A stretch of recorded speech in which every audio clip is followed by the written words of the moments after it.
اعوذ باللہ من الشیطان الرجیم بسم اللہ الرحمن الرحیم الحمد للہ رب العالمین والصلاة والسلام علی سید الانبیاء والمرسلین وعلی اہل بیتہ الطیبین الطاہرین وصحبہ المنتجبین قال اللہ تعالی فی القرآن الحکیم وهو أصدق القائلين أعوذ بالله من الشيطان الرجيم بسم الله الرحمن الرحيم الله الذي سخر لكم البحر لتجري الفلك فيه بأمره ولتبتغوا من فضله ولعلكم تشكرون وسخر لكم ما في السماوات وما في الأرض جميعا منه إن في ذلك لآيات لقوم يتفكرون صدق الله العلي العظيم صلوات پڑھیں محمد وآل محمد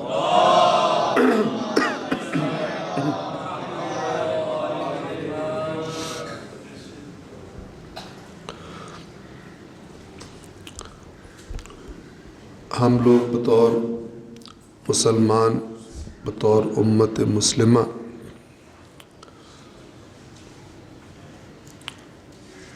یہ جو ایام گزار رہے ہیں وہ بہت ہی تلخ اور بہت ہی مصیبت کے ایام ہیں۔ البتہ یہ تلخی اور یہ مصیبت جس میں جتنا احساس ہے، جو جتنا بیدار ہے اتنا ہی محسوس کر سکتا ہے۔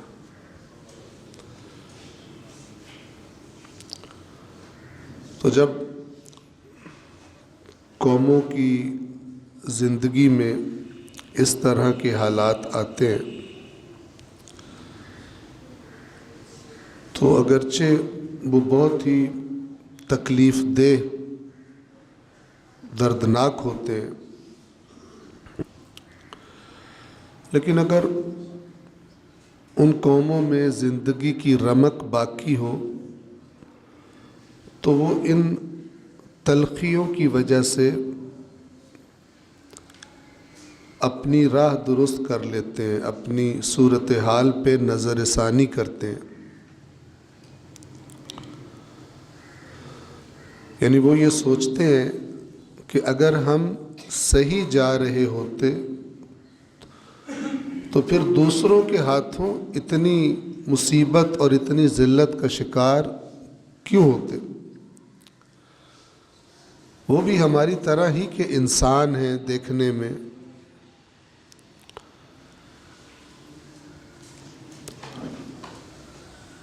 تو ہم نے کیا نہیں کیا اور انہوں نے کیا کیا ہے کہ آج وہ مسلمانوں کے ساتھ یہ سلوک کر رہے ہیں۔ فلسطین میں تو ذرا وہ بغیر میک اپ کے کر رہے ہیں، ورنہ پاکستان والے یہ نہ سمجھیں کہ پاکستان میں وہ کچھ نہیں کر رہے۔ فلسطین میں تو ان کے حقوق انسانی کے دعووں سے، ان کے دنیا میں امن و امان کے دعووں سے، انسانیت کے دعووں سے سب سے نقاب اتر گئی ہے ان کے چہرے سے فلسطین میں۔ پاکستان جیسے ہمارے جیسے ملکوں میں تو وہ بڑا خوبصورت نقاب لگا کے نقصان کرتے ہیں۔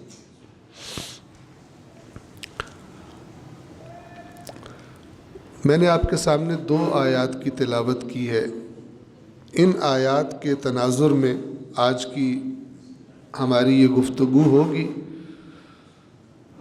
اور جو موضوع ہم نے رکھا ہے مسئلہ فلسطین اور امت مسلمہ۔ اس موضوع سے ہماری کیا مراد ہے؟ بالکل صاف اور آسان۔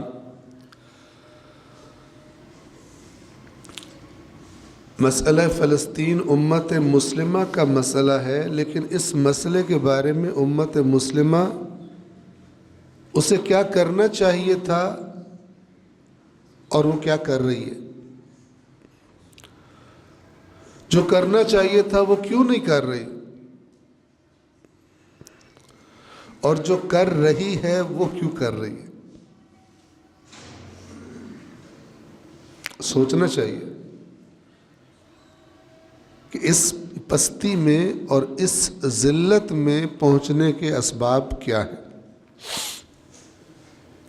تو آیات کی طرف توجہ فرمائیے۔ قرآن مجید کی ایک سورہ ہے، سورہ مبارکہ جاثیہ، یہ اس کے بالکل ابتدا کی آیات ہیں۔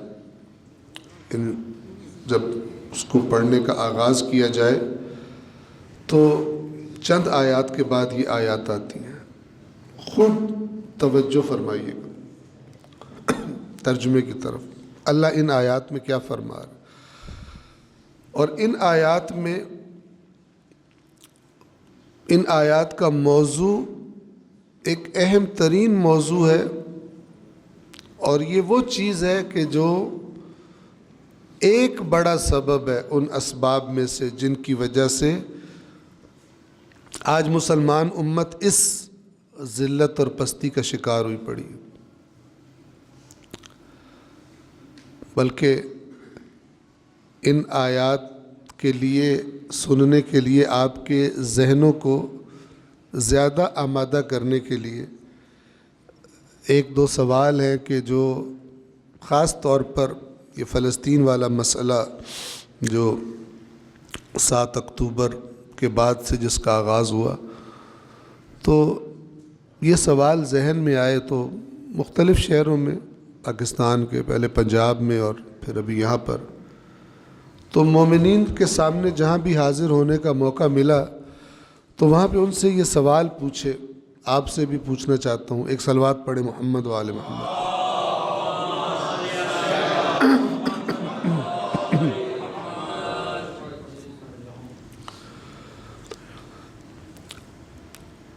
ہماری دعاؤں میں سے کچھ دعائیں ایسی ہیں جو ہم اللہ سے کثرت سے مانگتے ہیں۔ کثرت سے مانگی جانے والی دعاؤں میں سے ایک دعا رزق میں برکت کی دعا ہے۔ جتنے بھی بڑے یہاں پہ بیٹھے ہیں، شاید ہی کوئی ہو جو رزق میں برکت کی دعا نہ مانگتا ہو۔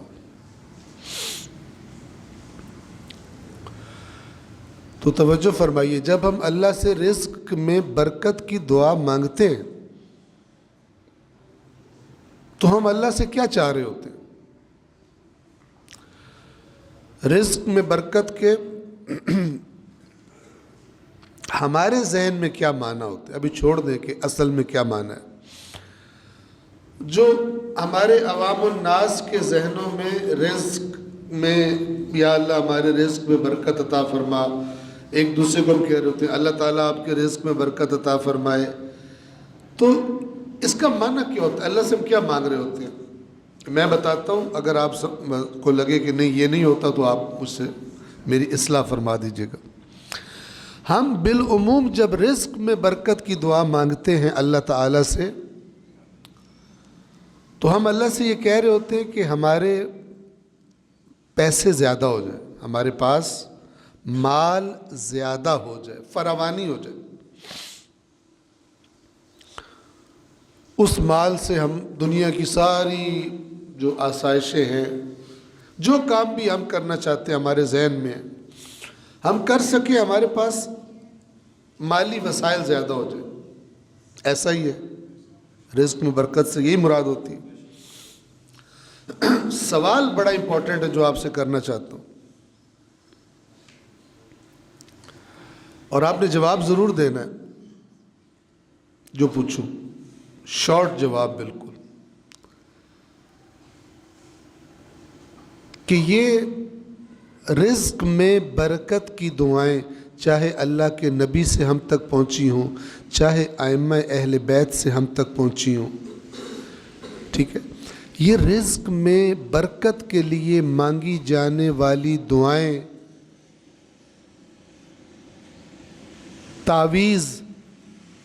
تعویذ بھی ملتے ہیں نا رزق میں برکت کے. جی. اور بعض اوقات ہو سکتا ہے آپ کے پیر صاحب آپ کو کوئی چلہ بھی بتا دیں رزق میں برکت کا. دعا بتا سکتے ہیں, تعویذ بتا سکتے ہیں, اور کوئی چلہ, کوئی وظیفہ رزق میں برکت کا, دن میں 1000 مرتبہ یہ پڑھو, 10,000 مرتبہ یہ پڑھو, رزق میں برکت ہوگی. یہی چیزیں ہیں نا. تو آپ دعا نام رکھیں, تعویذ نام رکھیں, چلہ نام رکھیں, وظیفہ نام رکھیں. سوال یہ ہے کہ یہ چیزیں رزق میں برکت کے لیے کی جانے والی یہ چیزیں, یہ ہم مسلمانوں کے پاس زیادہ ہیں یا امریکہ کے پاس زیادہ ہیں؟ کس کے پاس زیادہ ہیں؟ ہاں نہیں, ہاں صلوات پڑھے محمد والے محمد. سوال نہیں سمجھے آپ. میں کہہ رہا ہوں کہ یہ رزق میں برکت کی, رزق نہیں کہہ رہا, برکت کی دعائیں یہ ہمارے پاس زیادہ ہے. ہم زیادہ مانگتے ہیں یا وہ تو لفٹ نہیں کراتے. وہ تو جو کرسچنز بھی ہیں سنڈے کو چلے جاتے ہیں چرچ میں. ہم تو ہر وقت تعقیبات میں پتہ نہیں کتنے وظیفے کر رہے ہوتے ہیں. گھروں میں خواتین گھنٹہ مصلی سے ہی نہیں اترتی. بعض تو اتنی پکی ہوتی ہیں کہ ان سے بات کرو جواب ہی نہیں دیتی, کہہ رہے وظیفہ کر رہی ہوں, خبردار کوئی بیچ میں بولے تو کئی وظیفے کی تاثیر نہ ختم ہو جائے. سمجھ رہے میری بات کو؟ بس دوبارہ سوال دہرا رہا ہوں. رزق میں برکت کی دعائیں, تعویذ, وظائف, چلے, یہ ہم مسلمانوں کے پاس زیادہ ہیں یا امریکیوں کے پاس زیادہ ہیں, یورپینز کے پاس زیادہ ہیں؟ ہمارے پاس زیادہ ہیں. دوسرا اہم سوال, وظیفے تو ہمارے پاس زیادہ ہیں لیکن رزق کن کے پاس زیادہ ہے؟ کن کے پاس؟ غیر مسلموں کے پاس. کیا وجہ؟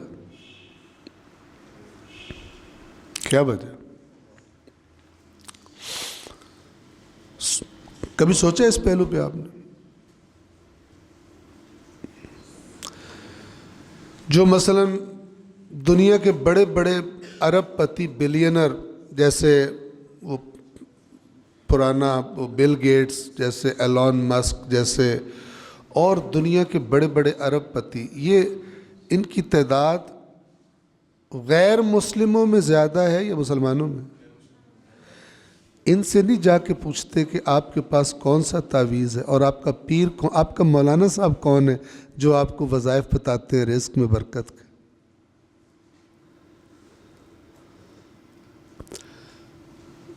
ایک اور بات کہتا ہوں,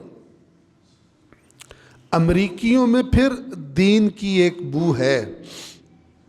امریکی جو ہیں زیادہ تر مسیحی ہیں, بالآخر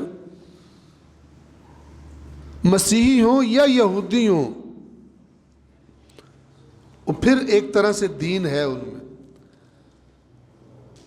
کہ چائنا کے پاس کون سے تعویذ ہے, یہ تو بالکل بے دین ہے. ان کے رزق میں برکت کہاں سے آ رہی ہے کہ اتنے چند سالوں میں یہ امریکہ کے مقابلے میں آ کے کھڑا ہو گیا ہے؟ ان کے پاس کون سے تعویذ ہے؟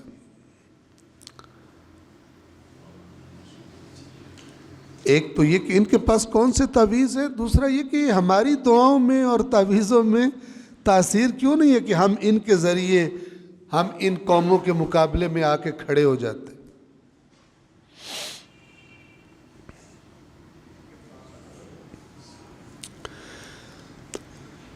ان قوموں نے علم کے میدان میں ترقی کی ہے, ہم نے وظیفوں اور چلوں کے میدان میں ترقی کی ہے.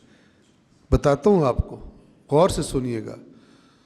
ہمارے زمانے میں وہ وظیفے اور چلے آ گئے ہیں کہ جو اللہ تعالیٰ نے رسول پاک کو بھی نہیں بتائے ہوئے تھے. دشمن دور رکھنے کا وظیفہ، دشمن دور رکھنے کا تعویذ ہے نا، ہمارے پاس ملتے ہیں نا، ٹھیک ہے، یہ تم پہن لو دشمن دور رہے گا۔ اللہ کے نبی کو نہیں پتا تھا اس تعویذ کا، نہ اس وظیفے کا، امام حسین کو بھی نہیں پتا تھا، ورنہ کربلا میں انہیں ایک بھی تیر نہ لگتا۔ سامنے جب لشکر آیا تھا ان کا تو امام حسین پڑھ کے پھونک دیتے دشمن دور والا کوئی وظیفہ۔ اور امام حسین کی زبان اطہر سے بڑھ کر کس زبان میں تاثیر ہوگی؟ وظیفہ جو زبانیں کرتی ہیں، رسول اللہ سے بڑھ کر کس کی تاثیر والی زبان ہوگی؟ اس لیے میں کہہ رہا ہوں کہ سیرت امیر المومنین کیا گواہی دے رہی ہے۔ مثلا جنگ جمل کے لیے جب لشکر آمنے سامنے ہوئے تو مولا نے کچھ پڑھ کے پھونکا تھا،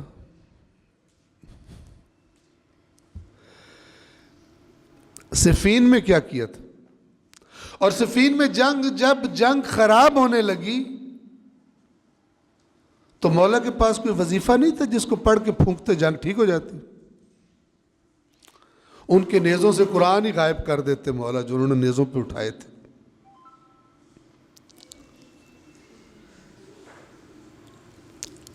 اللہ کے نبی جو اللہ کی ذات کے بعد سب سے بڑی ہستی ہے،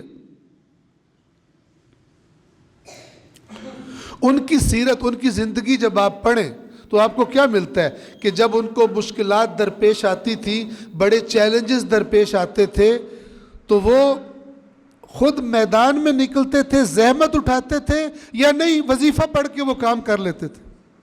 کیا ملتا ہے آپ کو تاریخ میں؟ رسول پاک آپ کو میدان بدر میں نظر آتے ہیں سپاہیوں کے ساتھ، یا مسجد نبوی میں بیٹھ کے کچھ پڑھ کے پھونکتے ہوئے نظر آتے ہیں کفار مکہ کی طرف؟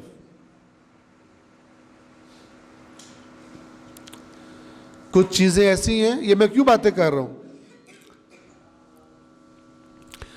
میری مراد ہرگز یہ نہیں ہے کہ میں نعوذ باللہ دعا کی تاثیر کا کوئی انکار کر رہا ہوں، جو واقعاً ثابت شدہ ہو، صحیح معنوں میں من گھڑت نہ ہو، تعویذ یا کوئی وظیفہ، کہ میں اس کا انکار کر رہا ہوں، انکار نہیں کر رہا، لیکن میں اس بات کی طرف توجہ کروانا چاہ رہا ہوں کہ جب یہ سب ہم کر رہے ہیں اور ہیں بھی ہمارے پاس زیادہ، تو پھر کیوں نہیں یہ چیزیں ہمارے اندر برکت کا باعث بن رہی، اور کیوں نہیں ہم مثلا اپنے دشمنوں کے مقابلے میں کھڑے ہو سکتے؟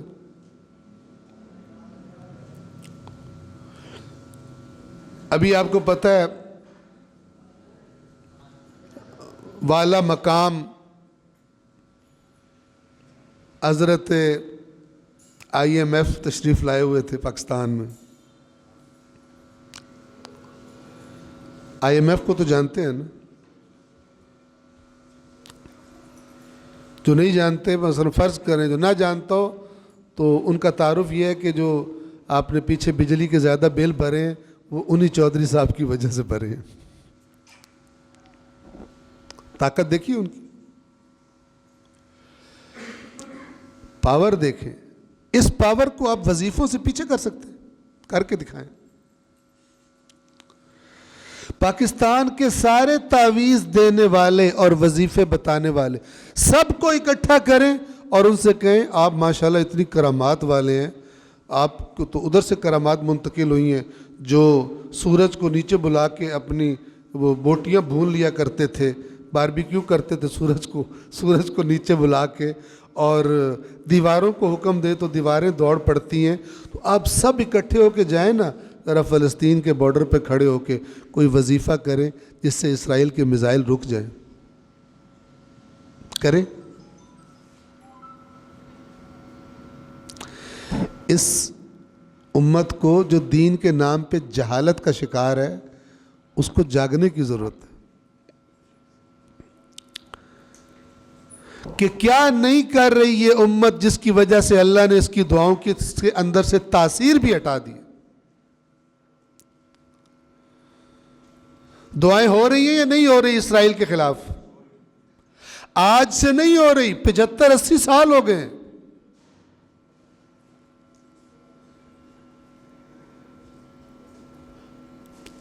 اور مسلمانوں کے سبھی فرقے اسرائیل کے خلاف دعا مانگتے ہیں.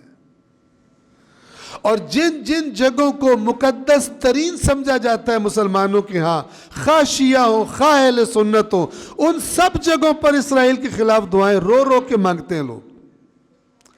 اسرائیل کو ہوا کچھ؟ لیکن یہ امت ایسی سلا دی گئی ہے، یہ سوچتے ہی نہیں ہے کہ کیوں نہیں دعائیں قبول ہو رہی. ویسے تو ہمیں خود پہ بڑا مان ہے. کسی کوئی کہتا ہے میں تو رسول پاک آخری اللہ کے نبی کا امتی ہوں، کوئی میں تو مولا علی کا ماننے والا ہوں، تو کیوں نہیں اتنی بڑی ہستیوں کے ماننے والے ہونے کے باوجود اللہ کیوں نہیں سن رہا؟ یہ غور کرنے کی بات ہے. اور جب تک اس طرف پلٹ کے ہم نہیں دیکھتے کہ آیا جو اللہ نے ہم سے مطالبہ کیا ہے وہ مطالبہ پورا کرنے کی کوشش کر کے ہم دعا مانگ رہے ہیں، یا وہ مطالبہ ہم نے بلا ہی دیا اور صرف دعاؤں پر ہم آ گئے ہیں. اگر اللہ کا ہم سے کوئی مطالبہ ہے اور اللہ نے یہ فرمایا کہ اگر تم یہ کرو گے تو میں تمہاری مدد کا وعدہ کرتا ہوں، تو یاد رکھیے اگر ہم وہ اللہ کا مطالبہ پورا نہ کریں، اس کی طرف توجہ نہ کریں،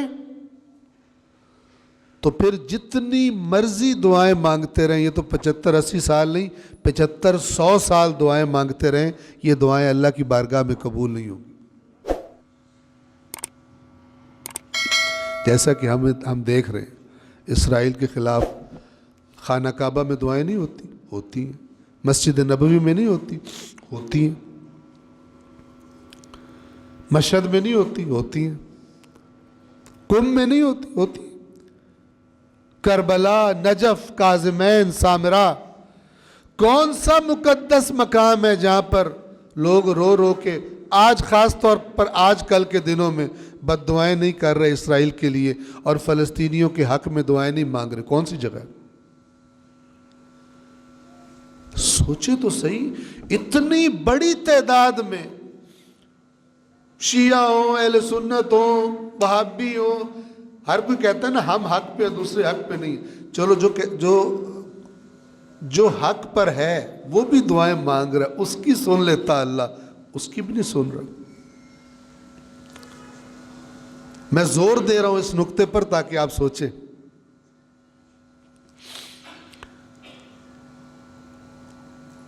یہ امت جس چیز کا شکار ہو چکی ہے، میں آپ کو مثال دیتا ہوں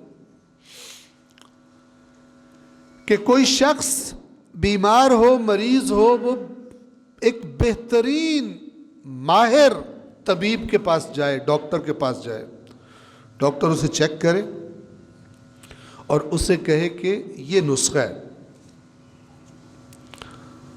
اس پر میں نے چند دوائیاں لکھ دی اور اسی پر میں نے چند چیزوں سے پرہیز لکھ دیا.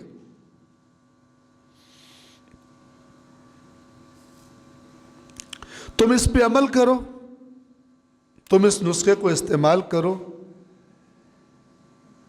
تو میں تمہیں صحت یابی کی گارنٹی دیتا ہوں. ڈاکٹر یہ کہے. سمجھدار مریض اس نسخے کو لے کر آئے اور کہے کہ ڈاکٹر نے کچھ زیادہ نہیں گولیاں لکھ دی، اس نے مثلا 3 لکھی ہوں، یہ کہ ایک میں نہیں کھاؤں گا. خود سے آ کے ایک گولی، ایک ٹیبلٹ کہ میں نہیں کھاتا، اس کا ذائقہ ذرا تلخ ہے، باقیوں کا ذرا صحیح ہے. یہ سیرپ پیوں گا میٹھا ہے، وہ سیرپ نہیں پیوں گا میٹھا نہیں ہے۔ اور یہ جو ڈاکٹر صاحب نے مجھے کہا فلان چیز نہیں کھانی، ڈاکٹر تو بادشاہ ہے، میرا تو گزارا ہی نہیں ہو سکتا اس کے بغیر، میں تو کھاؤں گا۔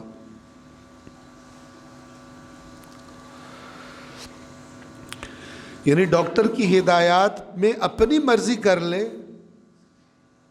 اور کچھ چیزیں ڈاکٹر نے کہا تھا سارے پر عمل کا نتیجہ شفا ہے، اور وہ بندہ کچھ چیزیں اپنی مرضی کے مطابق بیچ میں سے کم کر دے، اور پھر اس انتظار میں ہو کہ اتنا ماہر ڈاکٹر ہے شفا اتمن ہوگی۔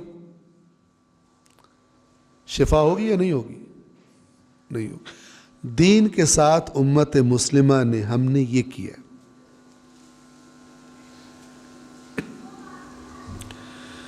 چند میدان ہیں جس میں اللہ نے ہم سے پرزور تقاضا کیا کہ ان میدانوں میں آگے بڑھو۔ ہم ان میدانوں میں آگے نہیں بڑھے۔ مثلا ابھی یہ جو آیات سناؤں گا ان کا موضوع سائنس ہے، اور سائنس کی طرف آگے بڑھنے کی شدید دعوت ہے اللہ کی طرف سے، اور بڑے زبردست الفاظ میں۔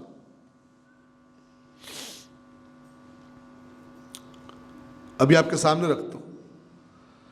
تو ہم نے اس سائنس میں تحقیقات کی جگہ وظیفوں اور نئے نئے چلوں کی سائنس میں ترقی کر لی۔ سٹوریاں سنیں آپ جا کے، یہ بعض جو بیٹھے ہوتے ہیں ملنگ ٹائپ کے بندے درباروں پر، جو معجزات وہ آپ کو سنائیں آپ دنگ رہ جائیں۔ سنے بھی ہوں گے آپ، یہ واقعہ بڑا مشہور ہے کہ جناب فلان، اب میں نام نہیں لیتا کوئی ہرٹ نہ ہو جائے، فلان بڑے ولی اللہ تھے، وہ گزر رہے تھے تو انہوں نے دیکھا کہ ان کے پاس کچھ بوٹیاں تھیں سیخ پہ، اپنا باربیکیو ساتھ لے کے پھر رہے تھے، تو انہوں نے وہاں پہ کچھ خواتین نے چولہے جلائے ہوئے تھے، تو انہوں نے کہا کہ میں اپنی بوٹیاں بھون سکتا ہوں، تو ان عورتوں نے کہا کہ نہیں اپنا کام کرو۔ وہ جلال میں آ گئے۔ کاش آج بھی کسی کو جلال آ جائے اسرائیل پر، اتنے زیادہ یہ سارے بیٹھے ہوئے ہیں۔ تو وہ جلال میں آئے، انہوں نے سورج کی طرف دیکھا، انہوں نے کہا کہ سورج کو اشارہ کیا کہ نیچے آ، میں نے بوٹیاں بھوننی ہیں۔ تو سورج نیچے آ گیا، سوا نیزے پہ آ گیا۔ انہوں نے اپنی وہ جو سیخ تھی وہ انہوں نے اوپر کی، اور وہ باربیکیو ان کا تیار ہو گیا، انہوں نے سورج کو اشارہ کیا، واپس چلا گیا۔ پھر انہوں نے عورتوں سے کہا کہ تم نے بوٹی نہیں بھوننے دی نا، دیکھو اگر میں اس کو واپس نہ بیچتا ساری دنیا تباہ ہو جاتی۔ اب آپ سوچو کہ یہ جس نے بھی یہ گپ چھوڑی ہے، ٹھیک ہے، اس جاہل کو معلوم ہی نہیں ہے کہ سورج کا فاصلہ اگر اتنا ہو جائے تو کچھ بچے گا ہی نہیں زمین کے ساتھ۔ آپ کو پتہ ہے سورج اتنا گرم ہے، سوا نیزے پہ بلا لیا۔ لیکن آپ چلے جائیں دیہاتوں میں، سندھ کے، پنجاب کے، یہ داستان مزے لے لے کے سناتے ہیں، اور وہ علم کے میدان میں جو امت نے ترقی کی ہے اس کے نتیجے میں ہر جگہ پہ علم پایا جاتا ہے، لوگ بیٹھ کے واہ واہ خود، اچھا سوا نیزے پہ سورج آ گیا تھا، ایسے کرتے ہیں۔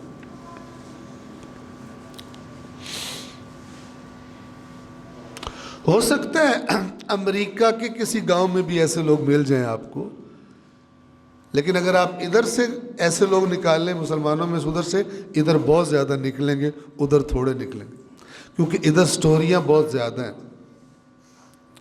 ادھر اتنی سٹوریاں نہیں ہیں، کیونکہ ان کے پاس سٹوریوں کا ٹائم کم ہے، وہ کام زیادہ کرتے ہیں۔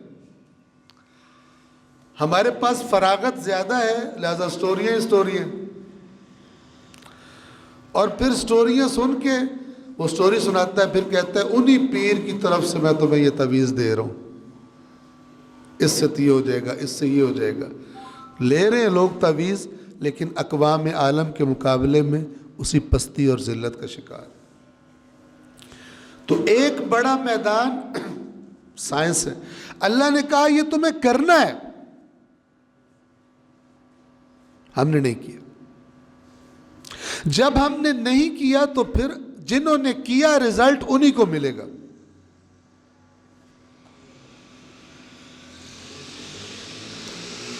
مثال کے طور پہ دو بندوں سے دو انسان ہو، ایک مسلمان ہو ایک کافر ہو، ان سے کہا جائے کہ تمہیں سمندر کا ایک بڑا لمبا سفر کرنا ہے، سمندر میں طوفان بھی آ جاتے ہیں، کشتیاں ڈوب بھی جاتی ہیں، لہذا تم تیرنا سیکھ لو۔ اگر راستے میں کوئی مسئلہ ہو جائے، کشتی غرق ہو جائے، تو تمہیں تیرنا آنا چاہیے۔ ان میں سے ایک بندہ یہ کشتی جائے سمندر میں اور طوفان آ جائے، کشتی غرق ہونے لگی، یہ دونوں پانی میں گر جائیں، مسلمان بھی اور کافر بھی، آپ بتائیے کون بچے گا دونوں میں سے، مسلمان یا کافر؟ کسے بچنا چاہیے؟ کسے بچنا چاہیے؟ ہاں، جسے تیرنا آتا ہے اسے بچنا چاہیے۔ اللہ کا قانون یہ ہے، یہاں پر جو ہم سے غلطی ہوتی ہے، ہم کہتے ہیں معجزہ ہوگا۔ کیا ہوگا؟ یعنی جو چیز اللہ کی بنائی ہوئی اس کائنات میں، اس کا قانون کیا ہے کہ جو چیز پانی میں تیر نہیں سکتی وہ غرق ہوگی۔ ہم اگر یہ کہیں کہ میں نے تیرنا نہیں سیکھنا، یعنی اللہ ہی کے قانون کا تقاضا پورا نہیں کرنا، کسی اور نے تو نہیں بنایا نا، یہ اللہ نے بنایا ہے۔ میں کہوں کہ یا اللہ میں نے تیرے قانون کا تقاضا پورا نہیں کرنا، لیکن تو نے مجھے غرق نہیں ہونے دینا، اللہ کہتا ہو غرق۔ پھر یہ ہو رہا ہے مسلمانوں کے ساتھ۔ اور پھر میں واپس پلٹتا ہوں، اس کی سب سے بڑی مثال اللہ کے رسول ہیں۔ خندق خود کھودی یا نہیں کھودی؟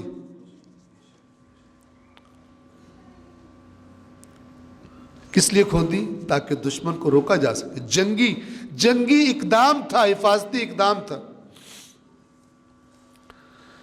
آپ کو قرآن کی آیت میں ملے گا کہ جب احد میں جنگ کے لیے نکلے تھے، اللہ فرماتا ہے سورہ آل عمران میں، وَإِذْ غَدَوْتَ مِنْ أَهْلِكَ تُبَوِّئُ الْمُؤْمِنِينَ مَقَاعِدَ لِلْقِتَالِ، کہ جب آپ نکلے تھے اپنے گھر والوں کے پاس سے اور جب آپ مومنوں کو مورچوں میں بٹھا رہے تھے، یعنی جنگی چیزوں کا ماہر بندہ ہی مورچے دے سکتا ہے نا، جس کو جنگ کا پتہ ہی نہ ہو وہ تھوڑی مورچوں کو جانتا ہے، کیسے فوجی کو کہاں بٹھانا ہے۔ 50 بندہ تیر اندازوں کا وہاں کھڑا کیا، اور وہ کتنی ایگزیکٹ بات تھی، انہوں نے جگہ چھوڑی جس کی وجہ سے بعد میں جیتی ہوئی جنگ کا پانسا پلٹ گیا۔ یہ عملی قدم اٹھائے اور ساتھ دعا بھی کی۔ ٹھیک ہے، ہم کیا کرتے ہیں؟ عملی قدم کی طرف توجہ نہیں کرتے، اس سائنس میں بہت آگے نکل گئے ہیں، دعاؤں کی، تعویذوں کی اور چلوں کی۔ اتنا اس کی طرف توجہ کر لی ہے کہ عمل کے میدان کی طرف سے توجہ ہٹ گئی۔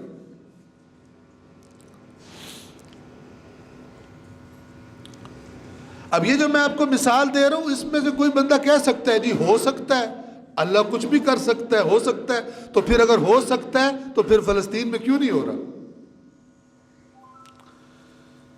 پھر یہ جو پاکستان کی غریب عوام جو سو کالڈ عاشقان رسول بھی ہیں، یہ غربت کی چکی میں پس رہے ہیں، کیوں نہیں ہو سکتا ہے تو کیوں نہیں ہو رہا؟ کیوں نہیں ان کی اس معاشرے میں تعلیم کی حالت بہتر ہو رہی؟ کیوں نہیں عام بندے کی زندگی، اس کو زندگی کی بنیادی سہولیات اسے کیوں نہیں میسر ہو رہی؟ ہمیں کیا لالی پاپ دیا گیا ہے؟ اللہ چاہے گا ہو جائے گا، تم صبر کرو۔ کام نہ کرنا اور اللہ پہ ڈالے رکھنا یہ جہالت اور گمراہی ہے، یہ دین نہیں ہے۔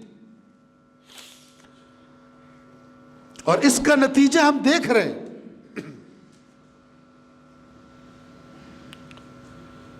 اللہ نے اپنی مدد کا وعدہ ان سے کیا ہے کہ جن کو جو صلاحیتیں اللہ نے آلریڈی دی ہیں وہ ان کو بروئے کار لائیں، میدان عمل میں نکلیں، محنت کریں اور پھر اللہ سے دعا مانگیں، نہ کہ کام چور گھر بیٹھ کے اللہ سے دعا مانگیں۔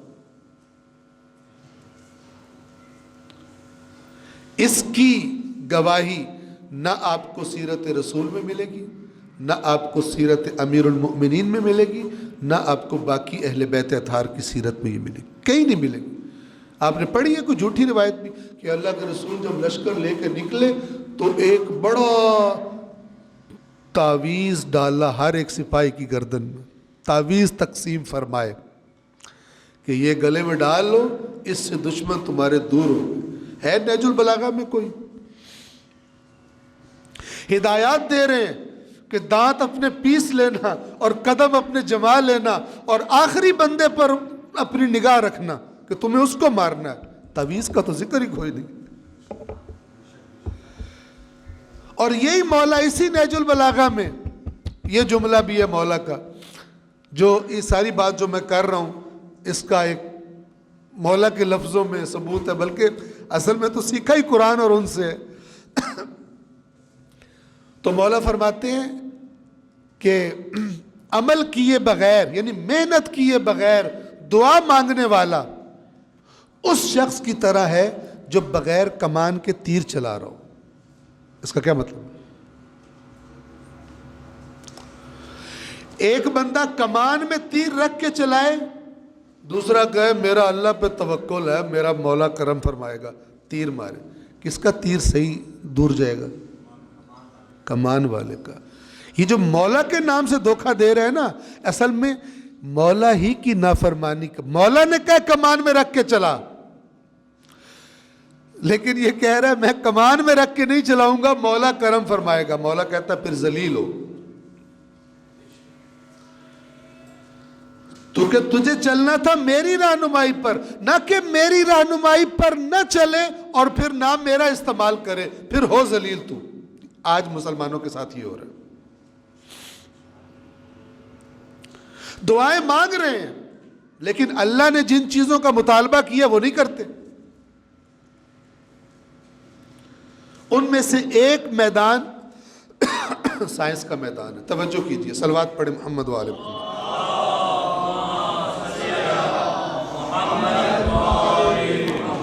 میں آپ کے سامنے یہ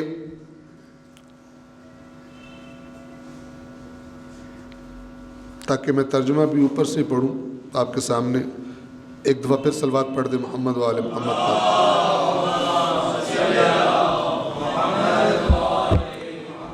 میں نے عرض کیا کہ یہ سورۃ الجاثیہ، سورۃ الجاثیہ کی آیت نمبر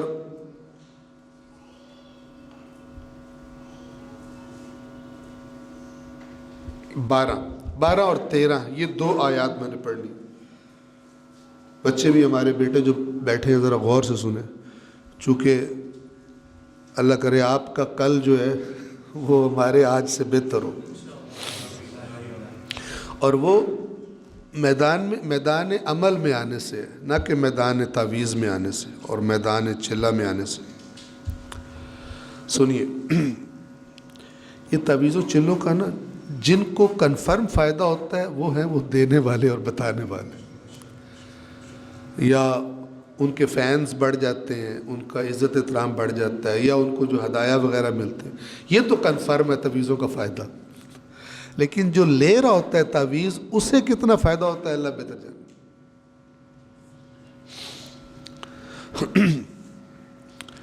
لازم ہے ہر تعویذ دینے والے پر، دعا بتانے والے پر، اگر وہ جاہل نہیں ہے اور عالم ہے، کہ وہ بتائے کہ یہ تعویذ فقط ایک حصہ ہے، ایک حصہ تیری محنت ہے، اللہ نے تجھے عقل دی ہے، اللہ نے تجھے ہاتھ پیر دیے، تیرے اندر محنت کی صلاحیت رکھی ہے، وہ تو نہیں کرے گا تو یہ تعویذ اس کا حل نہیں ہے۔ لیکن یہ بے ایمان بتاتے ہی نہیں ہیں، ان کو اول تو جاہل ہوتے، پتہ بھی نہیں ہوتا، لیکن اگر پتہ بھی ہو تو نہیں بتاتے، تو کیونکہ پبلک ہے نا سست، وہ کہے گی محنت ہی کرنی ہے تو میں تیرے پاس کس لیے آیا ہوں؟ میں تو تیرے پاس آیا اس لیے ہوں کہ کوئی شارٹ کٹ بتا۔ جب میں جا کے بولوں کھل جا سم وہ کھل جائے، آگے سونے کے ڈھیر لگے ہوں، میں امیر ہو جاؤں، ایسی چیزیں چاہتی ہے وہاں۔ سورۃ الجاثیہ آیت نمبر 12، غور سے سنیے ایک ایک لفظ۔ اللہ الذی سخر لکم البحر، اللہ ہے جس نے سخر مسخر کر دیا. مسخر کا مطلب کیا ہوتا ہے؟ ہم ایک دعا پڑھتے ہیں جب سفر پہ جانے لگتے ہیں, جب سواری پہ بیٹھتے ہیں تو ہم کیا پڑھتے ہیں؟ سبحان الذی سخر لنا. ہر عیب سے پاک ہے وہ ذات جس نے سخر مسخر کر دیا لنا ہمارے لیے ہذا اس کو. جس چیز پہ بیٹھے اس زمانے میں گھوڑے ہوتے ہوں گے, اونٹ ہوتے ہوں گے, اور آج گاڑیاں ہیں, بائکس ہیں, جو بھی چیز ہوائی جہاز ہیں. انشاءاللہ کل آپ مارس پہ جا رہے ہوں گے, راکٹ پہ بیٹھ کے آپ یہی پڑھیں گے سبحان الذی سخر لنا ھذا وما كنا له مقرنین. سخر کا کم سے کم اس کے معنی کے کئی درجات ہیں. سخر کا کم سے کم مطلب یہ ہے کہ اللہ نے اسے ایسا بنا دیا کہ ہم اس سے فائدہ اٹھا سکیں.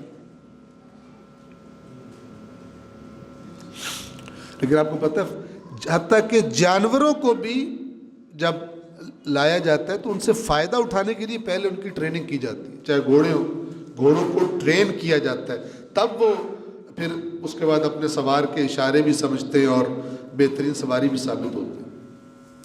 یعنی کچھ اللہ نے اس کے اندر رکھ دیا پوٹینشل, لیکن کچھ انسان کو کرنا ہے تاکہ پھر وہ سروس اس سے لے سکے جو اللہ نے اس کے اندر صلاحیت رکھ دی. اس دنیا کی ہر چیز یوں ہی ہے.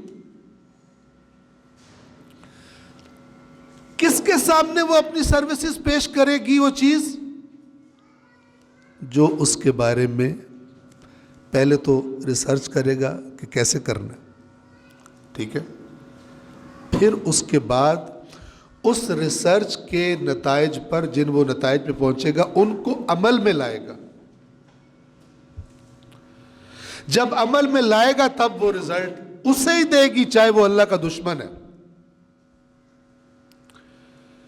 اس اللہ کے قانون کو سمجھیے. اسی کو رزلٹ دیں گی اس دنیا کی چیزیں جس نے ان پہ محنت کی, ان کے راز سمجھیں. آپ آج جتنی ایجادات ہیں جنہوں نے انسانی زندگی میں انقلاب برپا کر دیا, وہ دعاؤں اور تعویذوں کی وجہ سے نہیں ہوئی, وہ محنت کی وجہ سے ہوئی. جب میں دعا اور تعویذ اور اس کا نام لوں تو یاد رکھیے, میں یہ نہیں کہہ رہا کہ دعا تعویذ کی تاثیر نہیں ہے, نعوذ باللہ. میں اس سے میری مراد کیا ہے؟ عمل کا آلٹرنیٹ بنا کر دعا کر.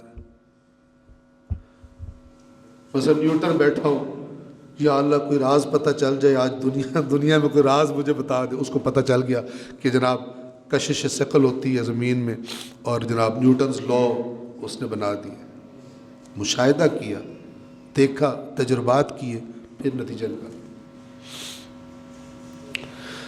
یہ وہ میدان ہے جو ہم نے چھوڑا. اللہ یہ فرما رہا ہے, اللہ الذی, اللہ ہے وہ جس نے, چونکہ کائنات کا بنانے والا کون ہے, جن قوانین پر آپ کو اپنے آس پاس جتنے فزکس کہیں, آپ اسے کیمسٹری کہیں, بایولوجی کہیں, یہ جتنی چیزیں چل رہی ہیں ان پر جو قانون حاکم ہے, ان کا بنانے والا کون ہے؟ وہی جس نے یہ کائنات بنائی ہے. کوئی سائنسدان ان چیزوں کو بنانے کا دعویٰ دار نہیں, کشف کے دعوے دار ہے. کوئی کہے نا میں نے لوہے میں یہ تاثیر رکھ دی ہے, جھوٹ بول رہے. یہ جو کشتی پانی میں تیرتی ہے, یہ میں نے, میرے پیدا ہونے سے پہلے ایسا نہیں تھا, میں نے پانی میں تاثیر رکھ دی ہے, جھوٹ بول رہا ہوگا. ہو سکتا ہے اگر کسی نے یہ دعویٰ کیا ہو پرانے زمانے میں تو لوگ اپنی جہالت کی وجہ سے مان گئے ہوں, ٹھیک ہے, لیکن جب راز کھلا تو پتہ چلا نہیں, پانی نہ اس کی, نہ اس کے باپ کی, نہ اس کے دادا کی, کسی کی نہیں سنتا. پانی کا اپنا ایک قانون ہے جو ازل سے. کشف کون کرے گی؟ سائنس کرے گی. مشاہدہ کرنے والا کشف کرے گا. دیکھیے, اللہ ہے جس نے سخر لکم, تمہارے لیے مسخر کر دیا. کس کو؟ البحر, سمندر کو. اللہ کے مسخر کرنے کا مطلب کیا ہے کہ تم سمندر سے کتنے فائدے اٹھاتے ہو, لیکن چونکہ وہ تمہارا نہیں ہے، اللہ کا ہے، لہذا کبھی کبھی جب وہ غصے میں آ جائے تو پھر تمہارے کشتیاں بھی ڈبو دیتا ہے، بلکہ تمہارے شہروں پہ بھی چڑھ دوڑتا ہے سونامی کی شکل میں۔ لیکن یہاں سخرہ کا مطلب کیا ہے؟ اللہ تعالیٰ خود بتا رہا ہے، دیکھیے، مسخر کر دیا تمہارے لیے البحر، سمندر کو، کس لیے؟ لتجری الفلک، تاکہ کشتی چلے، تاکہ کشتی چلے، فیہ، اس میں، سمندر میں۔ اور امپورٹنٹ بات کیا ہے؟ بِأَمْرِهِ، اس کے امر سے، اللہ کے حکم سے کشتی چلے۔ اب یہاں پہ توجہ فرمائیں، کشتی، آیا ہر کشتی چھوٹی بڑی جب اس نے سفر شروع کرنا ہوتا ہے تو اللہ الگ سے آرڈر جاری کرتا ہے، اوکے کرتا ہے، تب چلتی ہے؟ اللہ کے اٹل قانون کی طرف اشارہ ہے کہ اللہ نے پانی کو ایسا بنایا ہے کہ کشتی اس میں چلے گی، ڈوبے گی نہیں عام حالات میں، ورنہ وہ طوفان وغیرہ میں وہ ڈوبنے کے اور اسباب وہ بن جاتے ہیں، لیکن عام حالات میں ہزاروں ٹن وزنی جہاز لوہے کے پانی میں تیر رہے ہیں۔ اب جنہوں نے یہ پڑھا ہوا سمپل سا بڑا سادہ سا سائنس کا قانون ہے، فزکس میں پڑھاتے ہیں، وہ لا آف فلوٹنگ باڈیز، یہ جو چیزیں پانی میں تیرتی ہیں وہ کیوں تیرتی ہیں؟ کیا قانون؟ ایک قانون، اٹل قانون، اگر اس قانون کے تقاضے پورے کریں تو ہزاروں نہیں لاکھوں ٹن وزنی ہو نہیں ڈوبے گا، پانی اسے تھام لے گا، اٹل۔ اور اگر اس قانون کے تقاضے نہ پورا کرے، اتنی سی سوئی ہو، پانی اسے غرق کر دے گا اپنے اندر۔ یہ انسان نے جان لیا مشاہدات کے نتیجے میں، لہذا بڑے اطمینان سے کروڑوں اربوں خرچ کر کے اتنے بڑے بڑے جہاز بناتے، چونکہ انہیں اطمینان ہے کہ اس نے پانی میں تیرنا ہے، پانی کا وہ اٹل قانون پتہ چل۔ اللہ تعالیٰ اس کی طرف اشارہ فرما رہا کہ یہ اللہ کا امر ہے، اللہ نے پانی کو حکم دیا ہے کہ وہ کشتی کو چلائے گا، اپنے اندر غرق نہیں کرے گا، تھام لے گا۔ آگے چلیں، وَلِتَبْتَغُوا مِنْ فَضْلِهِ، اور یہ اللہ نے کس لیے کیا؟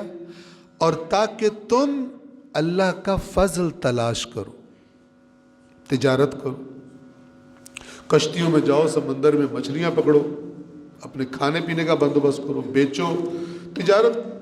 آج اتنی ساری ترقی ہو گئی، سب سے زیادہ تجارت انسان کی ابھی بھی سمندر کے ذریعے ہوتی ہے۔